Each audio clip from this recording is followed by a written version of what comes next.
Bonjour à tous, quel plaisir de vous retrouver dans notre émission Glorieuse Destinée. Aujourd'hui, dans la rubrique La parole est à vous, nos pasteurs invités David Davo et Renato Bastos partageront sur l'extension surnaturelle du Saint-Esprit dans nos vies. Puis dans la rubrique Ressourcez-vous, je vous présenterai le livre Le don d'opérer des miracles. Et nous terminerons avec Franck qui nous apportera un enseignement sur ce sujet. Mais tout d'abord, la parole est à vous. Bonjour et bienvenue dans Glorieuse Destinée, dans notre rubrique La parole est à vous. Et aujourd'hui, la parole est donnée à nos deux amis pasteurs, Renato. Bonjour Renato. Bonjour Franck. On est content de te recevoir. Moi aussi, je suis ravi d'être là. Nous allons parler des bonnes choses qui touchent au ministère du Saint-Esprit. Amen. Et puis David Davo. Ça va mon Franck? Ça va bien et toi? Ça va. Et toi Renato, ça va? Ça va bien. Donc on va bien alors. Tout va bien. Tout va bien. Parlons. Des ministères qui aiment, on aime la communion fraternelle, on sait que le Saint-Esprit travaille les relations Amen. entre les serviteurs de Dieu Ouais. et on a besoin du Saint-Esprit dans les églises. C'est le travail du Saint-Esprit que d'unir l'église. Amen. Le Seigneur n'a qu'une seule épouse. Le Seigneur n'a qu'une seule église. Et quand il regarde son peuple, il le voit sur la terre. Et on est content parce que nous sommes heureux de savoir que, au-delà des étiquettes dénominationnelles, eh bien, il y a le peuple de Dieu qui travaille et qui œuvre pour que l'évangile puisse atteindre toutes les nations. Amen. Amen. C'est aussi le rôle du Saint-Esprit. Et c'est aussi lui qui nous aide. Oui, vous Qui nous recevrez de la accompagne, puissance. hein. Acte 1, verset 8. On en a vraiment besoin. Et vous serez mes témoins jusqu'aux extrémités de la terre. D'ailleurs, on va parler de cette dimension, je dirais, d'extension surnaturelle au travers du ministère du Saint-Esprit. Parce qu'on a besoin de comprendre, parce qu'il y a beaucoup de choses qui sont dites parfois contre le pentecôtisme, contre les églises de Pentecôte. Elles ne sont pas parfaites, bien évidemment. Mais celui qui est parfait est dans son peuple et il construit son église. Amen. Et Smith Wigglesworth, qui était un homme utilisé par le Saint-Esprit à la fin 19e, début 20e, a été vraiment un homme de Dieu qui vivait des guérisons avant de parler en langue, parce qu'il appartenait à des mouvements de sainteté. On croyait à l'entière sanctification, le corps, l'âme et l'esprit. Ce qui veut dire que dans ces mouvements, on pensait que si un chrétien était bien spirituellement, il n'y avait pas de raison qu'il soit malade. Donc on croyait, je dirais, très fortement dans la guérison divine, on priait pour les gens, il y avait beaucoup de guérisons parce que ce domaine de la guérison était beaucoup prêché, il y avait des évangélistes utilisés de façon étonnante comme John Alexander Dowie, Maria Woodworth-Setter, et puis le vieux Smith Wigglesworth qui lui vivait des choses extraordinaires. Mais il avait conscience qu'il lui manquait quelque chose. Il disait, il y a plus, il y a plus. Alors il est allé dans divers mouvements, des mouvements de sainteté, mais il ne trouvait pas jusqu'au jour où, je crois en 1907, à l'âge de 47 ans, une femme prie pour lui. Et là, il fait l'expérience du baptême dans le Saint-Esprit. Et pour lui, il y aura un avant et un après, parce que ça va être une véritable révélation. Il va recevoir ce don de grâce du baptême dans le Saint-Esprit, et il va vivre la guérison dans l'esprit de la Nouvelle Alliance, non plus avec cette pression qu'il faut que les gens soient parfaits pour expérimenter la guérison, mais vraiment la dimension d'amour et de la grâce qui vient au travers de la Nouvelle Alliance et de l'Évangile de grâce. Mais parce que quand l'Esprit vient sur lui, quand il est rempli, baptisé, ça lui ouvre l'intelligence sur les réalités spirituelles. Ça le stupéfait totalement, puisqu'il ne mérite pas. Non. Dieu lui donne. C'est gratuitement. C'est ça que la Bible dit. Toutes les choses accomplies à la croix, elles nous ont été données d'une façon gratuite. Et c'est là que son ministère là, se développe. C'est là qu'il a encore plus de guérison. Plus, Pas, oui. pas simplement en plus là dans un cercle très fermé, mais encore plus ouvert, encore. C'est au-delà, parce que quand le Saint-Esprit nous remplit, il nous remplit pour nous ouvrir à plus. Et il contient aussi en nous le plus. Et ça, c'est juste incroyable, parce que le sacerdoce change complètement dans l'onction de l'Esprit que dans l'onction de la loi. C'est ça. C'est-à-dire qu'ils étaient prisonniers de cette théologie de la complète et de l'entière sainteté, ce qui fait que tout était conditionné par cette nécessité d'être pleinement en bonne santé, ce qui crée aussi beaucoup de culpabilité chez les chrétiens qui n'expérimentaient pas la guérison, parce qu'ils se questionnaient sur leur propre foi, et puis on cherchait des péchés chez les uns ou chez les autres, et ça développait aussi une certaine hypocrisie au sein de l'Église. Mais on veut aussi, je dirais, rassurer tous ceux qui nous écoutent et qui sont malades, Oui. qui se disent « Mais pasteur, pourquoi ne suis-je pas guéri ?» Vous savez, on n'a pas toutes les réponses à ce genre de questions. Il y a des paramètres qui permettent d'augmenter le nombre des guérisons au sein de l'Église. Et quand on les respecte, ces paramètres, quand on les met en pratique, il y a davantage de guérisons. Je crois que quand on prêche je crois que la semence détermine la récolte, et quand on prêche le plein évangile, eh bien, on récolte une pleine moisson. Pleine moisson. Et le Si fruit. on prêche la guérison, on a des guérisons. C'est un des paramètres. L'imposition des mains, la foi, l'onction d'huile, La le bonté. pardon, etc., etc. Il y a beaucoup de paramètres. Oui. Et- Ce sont des paramètres de la grâce aussi. oui, sur les paramètres de la grâce, en parlant de ça, il faut avoir une pleine conscience que Dieu n'a pas d'obligation. Il fait ce qu'il veut. Il est Dieu. S'il veut guérir quelqu'un, Ouais. si nous prêchons, c'est les signes, les miracles, les prodiges accompagneront la prédication de plein évangile. Si nous le prêchons, sûrement la guérison viendra, mais Dieu n'est pas obligé de le faire. Si quelqu'un est malade, s'il y a quelqu'un qui n'a pas eu sa guérison, ne vous sentez pas dans la culpabilité, ce n'est pas un problème. Le jour viendra où nous tous nous serons guéris parfaitement. Exactement. Et dans le périscope prophétique, il y a aussi cette dimension, 1 Corinthiens 15, de la résurrection glorieuse, où là, il n'y aura plus de maladie. Voilà. Nous serons tous totalement et complètement guéris, en bonne santé, avec un corps de gloire. C'est notre espérance. C'est notre espérance, mais en revenant, tu vois, c'est quand le Saint-Esprit vient sur toi, il vient sur moi, il vient sur nous. Mais ce qui est de fort, c'est qu'il ne vient pas que sur toi, sur moi. Bien que toi, tu viens d'une région, toi, tu viens d'un autre pays, moi, je viens d'ailleurs. Et on est tous baptisés, immergés, trempés complètement dans l'Esprit, prêts à vivre le surnaturel. Mais ça ne touche pas que nous, ça va au-delà. C'est vraiment une extension surnaturelle jusqu'aux extrémités de la Terre. Donc, quel que soit l'endroit où vous nous écoutez actuellement sur cette planète, le Saint-Esprit est aussi là pour vous remplir de sa présence. Alors qu'à l'époque du temps de Jésus, cette grâce du Saint-Esprit ne se manifestait qu'au travers de quelques personnes qui exerçaient les fonctions, comme les juges, les sacrificateurs, les rois et les prophètes. Alors que maintenant, Joël l'a annoncé, après cela, je répandrai de mon esprit sur toute chair, donc toute ethnie, tout peuple, toute nation. Vos fils et vos filles prophétiseront. Vos anciens, vos vieillards auront des songes et vos jeunes auront des visions. Donc c'est une extension géographique, pluriethnique, je dirais sacerdotale, puisque fils et filles peuvent recevoir, et charismatique, puisque sous la nouvelle alliance, il y a les dons d'inspiration, révélation et puissance. C'est extraordinaire. Le croyant peut évoluer dans ces dons-là. Mais en fait, pour moi, c'est une part de commencement dans ce que Dieu va faire au-delà. Et d'ailleurs, il disait, je veux plus. Oui. Et je crois il que y a c'est... plus, c'était Il y a cela. plus. C'est toujours ça. Rappelez-vous, rappelez-vous. rappelez-vous. Vous le disiez à un moment donné, et encore aujourd'hui, vous dites, il y a plus. Et ça finit pas. C'est pas parce que tu es rempli du Saint-Esprit C'est pas que... terminé. Non, tu te dis toujours, il y a plus, parce que tu entres de plus en plus dans la connaissance de celui qui veut opérer. Dieu veut pas guérir tout le monde, mais il a des intentions pour tout le monde. Pour tout le monde. C'est une conscience d'un Dieu qui donne de façon, je dirais, une extension de sa vie en permanence. Ça ne s'arrête pas. Un moment, on ne peut pas arriver à un moment et dire je parle en langue, c'est fait, c'est acquis, gloire à Dieu, amen. Non, ça s'arrête. Non. Même dans les actes, ils étaient à nouveau remplis. Ouais, à nouveau. Ils étaient à nouveau remplis. Et il vivait d'autres expériences. Il n'y a eu qu'une seule Pentecôte à Jérusalem, mais de multiples effusions. C'est-à-dire que Dieu fait ce qu'il veut. C'est-à-dire qu'aujourd'hui, pendant que vous nous écoutez, l'Esprit peut descendre dans votre appartement, il peut descendre dans votre église. Et tout au long de l'histoire de l'église, l'Esprit visite. Il y a les petites vagues du Saint-Esprit avec lesquelles Dieu vivifie et entretient son peuple. Parfois, il y a un peu des vagues de submersion, où il visite une nation tout entière. C'est la Côte d'Ivoire, par exemple.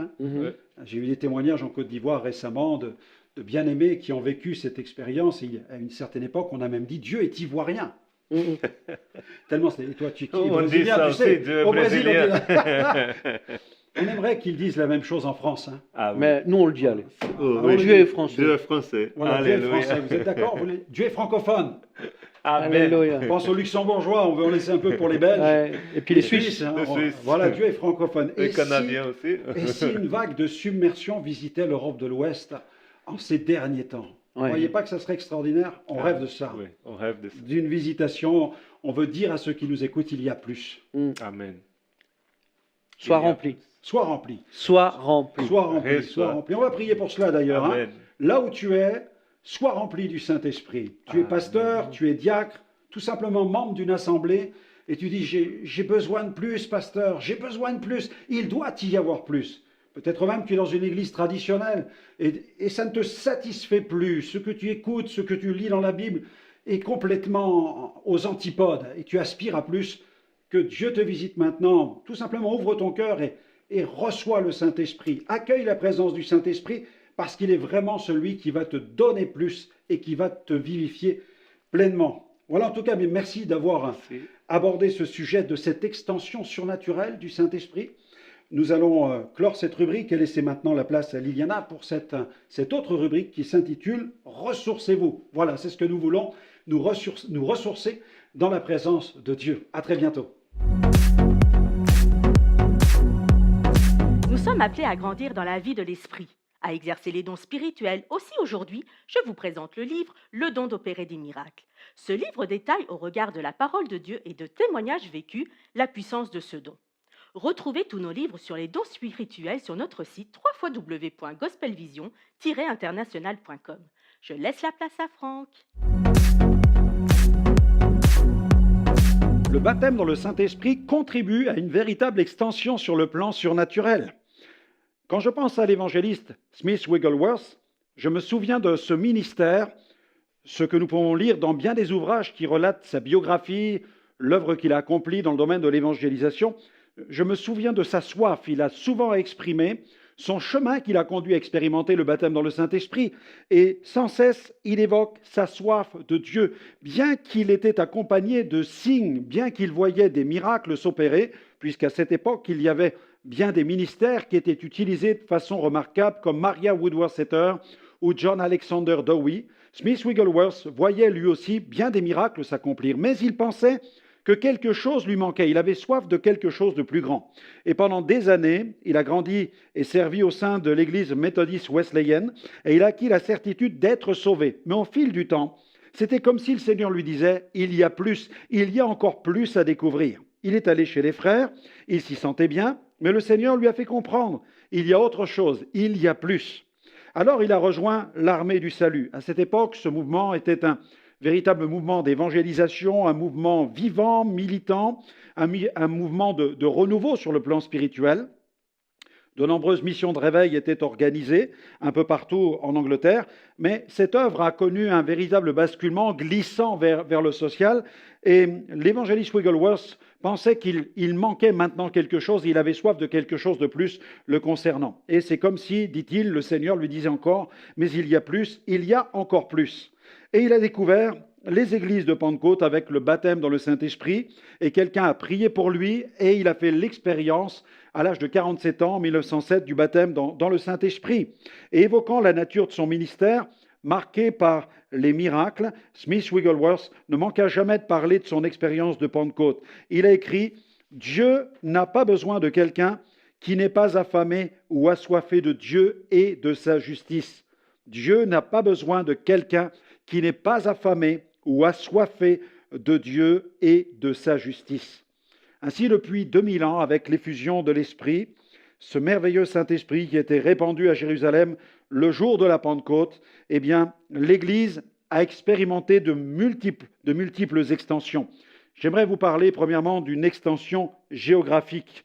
Plusieurs siècles avant la venue de Jésus, eh bien, Joël avait prophétisé au sujet de cette effusion dont l'impact serait planétaire.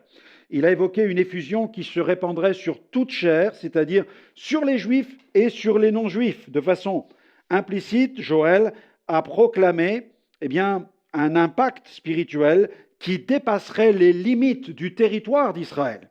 Dans Actes chapitre 2, versets 17 à 18, voici ce que nous pouvons lire. Alors que l'Esprit est répandu à Jérusalem, les 120 se tiennent dans la chambre haute. Ils ont attendu la promesse annoncée par Jésus, la promesse du Père. Et l'Esprit de Dieu s'est engouffré dans le lieu où ils étaient. Ils se sont mis à parler en d'autres langues, accomplissant de cette manière cette prophétie de Joël, chapitre 2, versets 28 à 29. Et nous trouvons cette prophétie mentionnée tout à nouveau dans Acte 2, versets 17 à 18. Dans les derniers jours, dit Dieu, je répandrai de mon esprit sur toute chair. Vos fils et vos filles prophétiseront. Vos jeunes gens auront des visions. Vos vieillards auront des songes. Oui, sur mes serviteurs et sur mes servantes, dans ces jours-là, je répandrai de mon esprit et ils prophétiseront. Gloire à Dieu. Lorsque le moment où Jésus devait retourner auprès de son Père arriva, il a fait cette déclaration à ses disciples dans Acte 1, verset 8, « Mais vous recevrez une puissance le Saint-Esprit survenant sur vous, vous serez mes témoins à Jérusalem, dans toute la Judée, dans la Samarie et jusqu'aux extrémités de la terre. » De toute évidence, cette parole ne manqua pas de rappeler à la mémoire des disciples ce que Joël avait déclaré.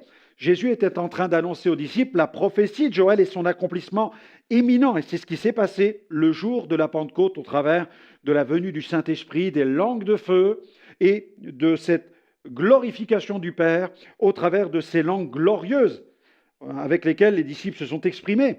Et dans sa première lettre aux Corinthiens, Paul s'exprime en ce sens, soulignant même la dimension prophétique des langues. Dans 1 Corinthiens 14, versets 21 à 22, il écrit « Il est écrit dans la loi, c'est par des hommes d'une autre langue et par des lèvres d'étrangers que je parlerai à ce peuple. Et ils ne m'écouteront pas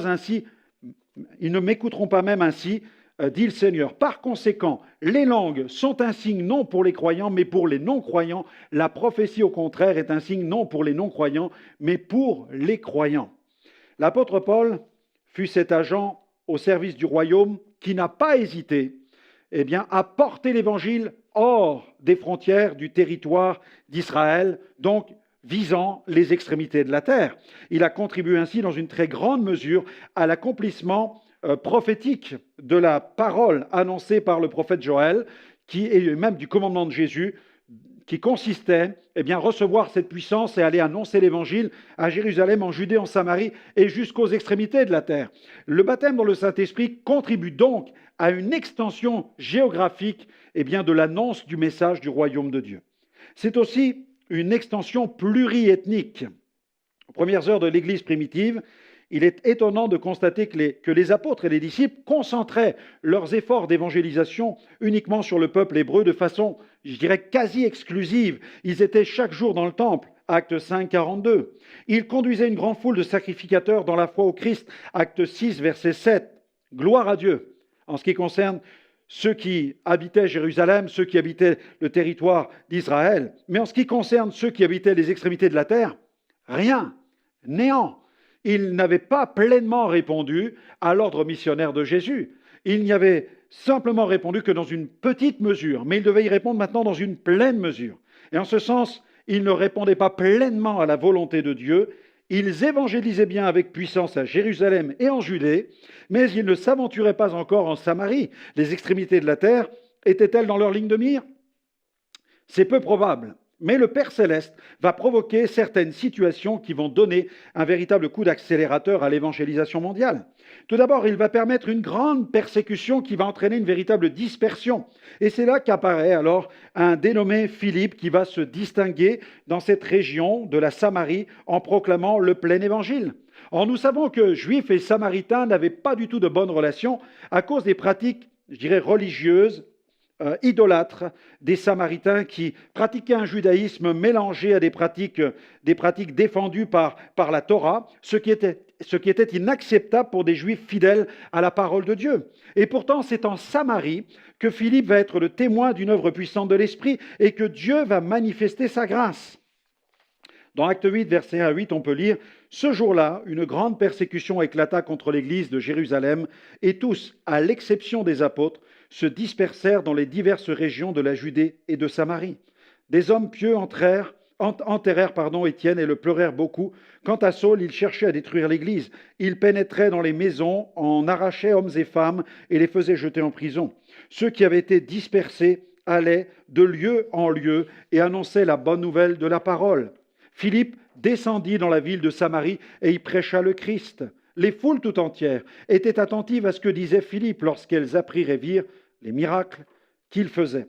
En effet, des esprits impurs sortaient de beaucoup de démoniaques en poussant de grands cris, et beaucoup de paralysés et de boiteux étaient guéris. Il y eut une grande joie dans cette ville.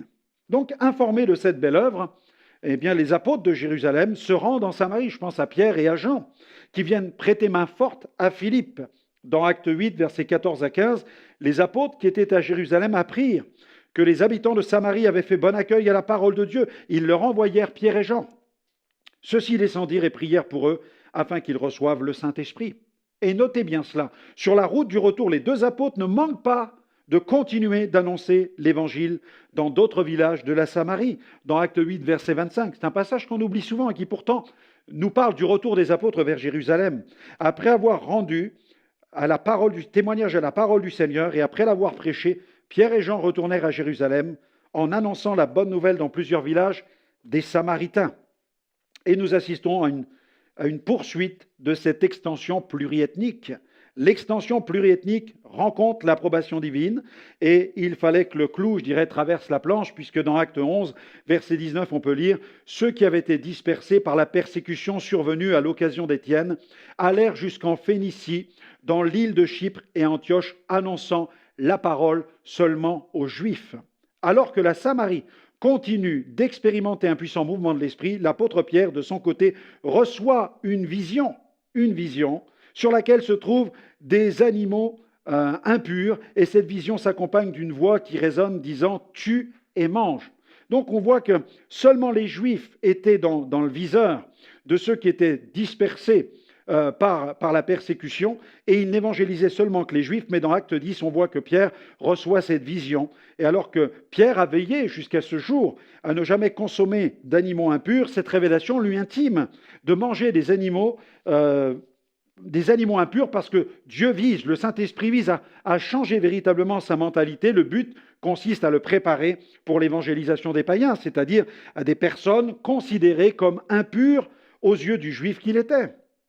Dans la parole de Dieu, dans Acte 10, verset 15, l'Éternel lui dit ceci: « Ce que Dieu a déclaré pur, ne le regarde pas comme souillé. » Cela arriva jusqu'à 3 fois, et aussitôt après, l'objet fut retiré du ciel. Et c'est ainsi que l'une des plus grandes portes pour l'évangélisation s'est ouverte. Pour l'évangélisation des païens, Pierre fut conduit chez un centurion nommé Corneille, et alors qu'il lui annonçait l'évangile, ainsi qu'aux membres de sa famille, l'Esprit Saint est descendu sur tous ceux qui étaient rassemblés, et ils furent tous remplis du Saint-Esprit. Dans Acte 10, versets 44 à 46, comme Pierre prononçait encore ces mots, le Saint-Esprit descendit sur tous ceux qui écoutaient la parole. Tous les fidèles circoncis qui étaient venus avec Pierre furent étonnés de ce que le don du Saint-Esprit était aussi répandu sur les païens, car ils les entendaient parler en langue, et ils glorifiaient Dieu. Alléluia! Gloire à Dieu pour cette merveilleuse expérience du baptême dans le Saint-Esprit dans la famille de Corneille. Beaucoup apprécient cette série de livres sur les dons spirituels. Dis-nous en quoi consiste le don d'opérer des miracles. Il s'agit d'une manifestation soudaine de l'Esprit qui libère l'énergie du royaume de Dieu en vue d'accomplir des œuvres glorieuses, des guérisons, des délivrances. Alors c'est un don de puissance, comme le don de foi, mais qu'est-ce qui le différencie ? Le don de foi est beaucoup plus passif. Le don d'opérer des miracles revêt un caractère beaucoup plus explosif. En quoi ce livre peut-il aider les personnes qui nous écoutent ? Il apporte tout un éclairage biblique, mais je cite aussi les revivalistes du passé et j'appuie avec de magnifiques témoignages que nous avons vécus dans notre ministère. Alors peux-tu nous dire quelle est la clé de l'efficacité de tous ces dons spirituels ? Je crois que c'est l'amour. En énumérant les divers dons spirituels, Paul n'a pas manqué de consacrer tout un passage sur l'importance de l'amour. Il nous faut vraiment aimer Dieu et aimer ceux qui nous entourent.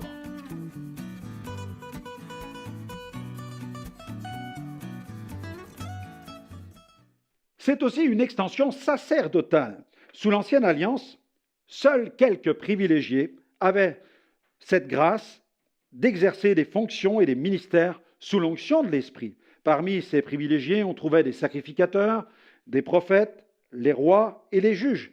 Des personnalités comme Élie et Élisée ont reçu de magnifiques révélations et ils furent les instruments de puissants miracles. Mais sous la Nouvelle Alliance, notez-le bien, tous les rachetés peuvent faire l'expérience du baptême dans le Saint-Esprit et évoluer ensuite à l'intérieur de l'univers des dons spirituels. Ces dons sont tous disponibles et ils s'exercent selon la conduite de l'Esprit, car c'est l'Esprit Saint qui opère. Regardez dans 1 Corinthiens 12, versets 6 à 8, ce que la parole de Dieu déclare.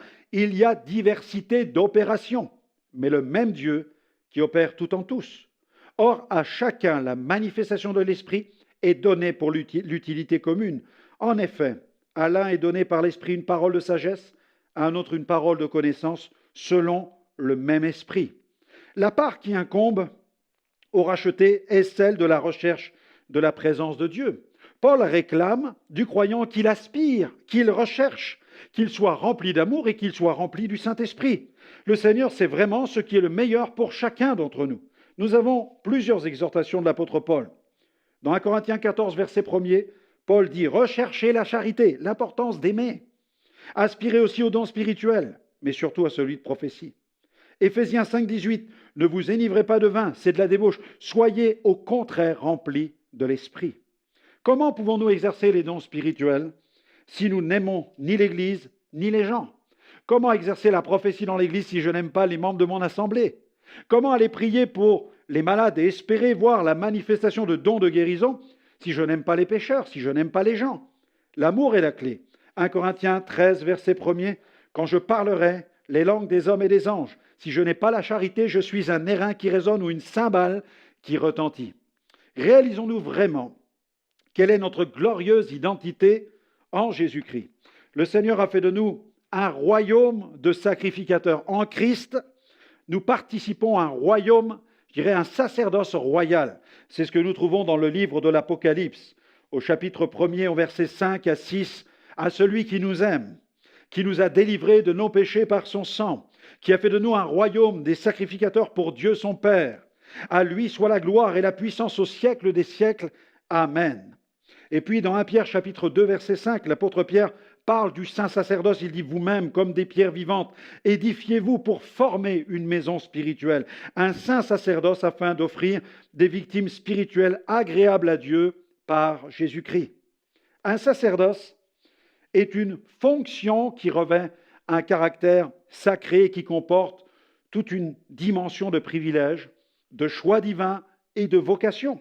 En usant de cette métaphore, Pierre décrit l'Église vivante. Il décrit cette Église de Jésus composée de pierres vivantes, des pierres qui sont unies entre elles et qui contribuent à former, à ériger un temple saint dans le Seigneur, une maison spirituelle au sein de laquelle les croyants s'offrent. Ils s'offrent, tels des sacrifices, mais remplissent aussi les fonctions de prêtres. Nous sommes appelés à offrir nos vies, nous sommes appelés à offrir nos propres vies pour glorifier le Seigneur. Et chaque croyant est une pierre vivante qui doit servir au sein de la maison de Dieu. Il doit servir de tout son cœur, c'est-à-dire avec son esprit, avec son âme et avec son corps, revêtu de la puissance du Saint-Esprit et manifestant les dons spirituels afin de contribuer à cette glorieuse extension grâce au baptême dans le Saint-Esprit. Le ministère de Franck et Liliane Alexandre, c'est tout d'abord prêcher l'Évangile dans des missions en France et à l'étranger, où Dieu se manifeste par des signes, des miracles et des prodiges. C'est un atelier de production-publication où sont réalisés tous ces livres, CD et DVD. Ce sont diverses émissions télévisées, diffusées par satellite et relayées par notre site web. Et ce sont enfin des rencontres de renouveau pentecôtiste ouvertes à tous les chrétiens qui veulent progresser dans l'exercice des dons spirituels. Retrouvez-nous sur les réseaux sociaux.